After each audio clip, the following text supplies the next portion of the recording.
Het is do or die in game 5 tussen de Flyers en Tilburg. En al na 10 tellen is daar de eerste kans voor Tilburg. Maar gelukkig voor de Flyers gaat die net in het net. En dan puckbezit voor de Flyers. Met Josh Pruden. En die kan dan Marcel Kars bereiken en die maakt het prachtig af.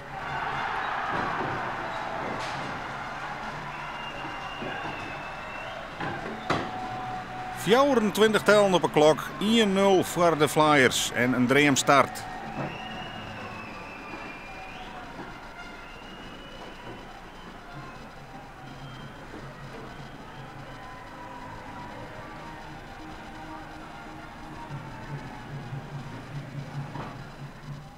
Maar Tilburg komt heel sterk weer om. Een prachtige paas op Diederik Hagemeyer die het heel mooi aanneemt. En dan is het na oordelminuut alweer in Liekwicht. 1-1. En de wedstrijd leidt weer vol slijn iepen.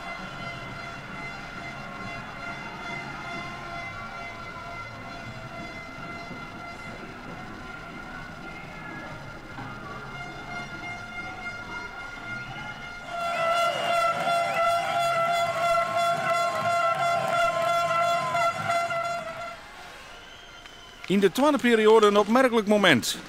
Het is Josh Pruden die het teruggeeft en lijkt het te scoren. Maar er wordt fluiten.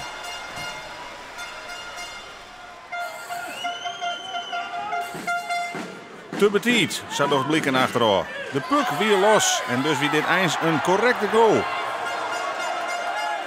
Maar geen voorsprong voor de Flyers in die tweede periode en dan mat het barren in de derde periode.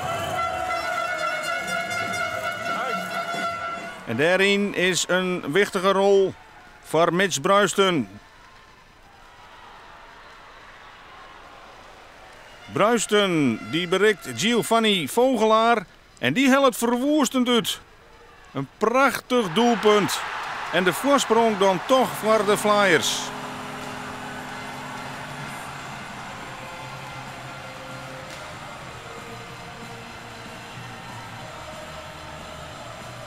Ik had super veel schoten gegeven en ja, nu al op dit moment had ik gewoon zoiets van de puck moet erin en ja, dan gooi je hem weer op goal en super dat hij dan erin gaat.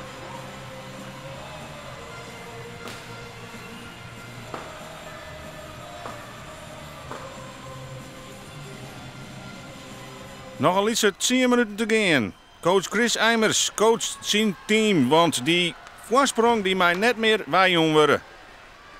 Bloedstollende laatste minuten, maar daar is het laatste fluitsignaal. En ze houden ze kans op de titel.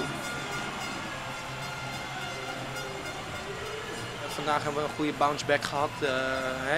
2-1, close score, maar we stonden er met z'n allen en dat hebben we nodig.